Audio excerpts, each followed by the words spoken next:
Hello mga quiz!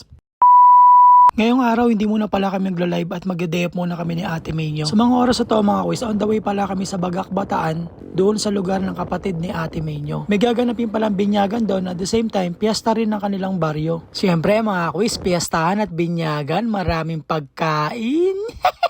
Pag talagang piyestang probinsya mga quiz, kaliwat kanan talaga ang tiyanggihan. Lahat ng iyong kailangan, mura mo mabibili mga quiz. Dito pala sa Barangay Bagong Bayan kami patungo. Nakatatlong beses na pala akong punta rito mga quiz at never ko pang napuntahan yung kanilang simbahan. Labas pa lang yan mga quiz pero ang ganda na. Kinuha pala akong ninong dito mga quiz ng kapatid ng Ate May nyo. Dito sa part na to mga quiz, papunta na kami dito sa simbahan. At meron ako napansin mga quiz. Partner kami ni Nami.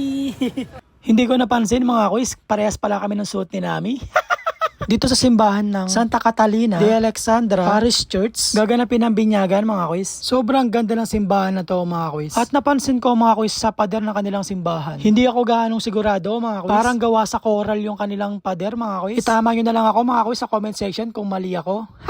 Pero overall mga quiz, napakaganda ng kanilang simbahan. Mukhang babalik ako. Dito sa part na to, nag-ayos na kami dyan mga quiz para sa gaganapin na sakramento ng binyag. Kung sa labas ng simbahan mga quiz, nagandahan na ako. Pagpasok ko sa loob mga quiz, isa lang ang sambit ko. Napakaganda ng simbahan nila mga quiz at napakalinis pa. Sa mga oras na yan mga quiz, sobrang dami palang bibinyagan. Akala ko isa lang. Pero well organized naman mga quiz, kaya mabilis din natapos. Dito sa part na to mga quiz, tamang video na lang ako dyan at tamang picture na lang. Sobrang cute na mga baby na binibinyagan mga quiz, nakakagigil.